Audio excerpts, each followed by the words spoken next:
মাধবপুরের ধর্মঘরে বিএনপিএস প্রার্থীর নির্বাচনী জনসভা অনুষ্ঠিত হয়েছে। আসসালামু আলাইকুম, বাংলার খবর 24-এ আপনাদেরকে স্বাগতম। সাথে আছি হামিদুর রহমান। নেত্রী গণতন্ত্রের জন্য আপোষহীন সংগ্রাম করেছেন হবিগঞ্জে বিএনপি প্রার্থী সৈয়দ মোহাম্মদ ফয়সল।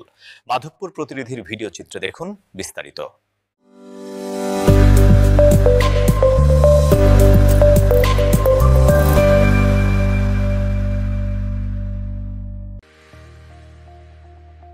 হবিগঞ্জ ৪ মাধবপুর চুনারুঘাট আসনের বিএনপি মনোনীত প্রার্থী জননেতা সৈয়দ মোহাম্মদ ফয়সল বলেছেন, দেশনেত্রী বেগম খালেদা জিয়া এই দেশের গণতন্ত্র, মানুষের ভোটাধিকার ও রাজনৈতিক স্বাধীনতার জন্য আপোষহীন সংগ্রাম করে গেছেন।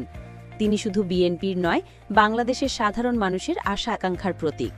রবিবার বিকেলে মাধবপুর উপজেলার ধর্মঘর ইউনিয়ন বিএনপি আয়োজিত এক জনসভায় প্রধান অতিথির বক্তব্যে তিনি এসব কথা বলেন।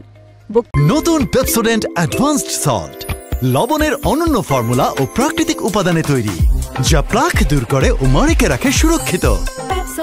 বক্তব্যদিত দাঁড়িয়ে স্মৃতিচারণ করতে গিয়ে তিনি আবেগাপ্লুত হয়ে কান্না করেন।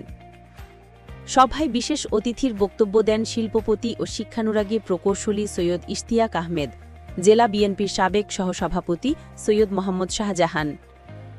সভায় সভাপতিত্ব করেন ধর্মঘর ইউনিয়ন বিএনপির সভাপতি বজলুর রহমান ভূঁইয়া। আরও বক্তব্য রাখেন উপজেলা বিএনপি সভাপতি শামসুল ইসলাম কামাল, সাধারণ সম্পাদক হামিদুর রহমান হামদু, পৌর বিএনপি সাধারণ সম্পাদক আলাউদ্দিন আল রনি, সাংগঠনিক সম্পাদক মাহবুবুর রহমান সোহাগ।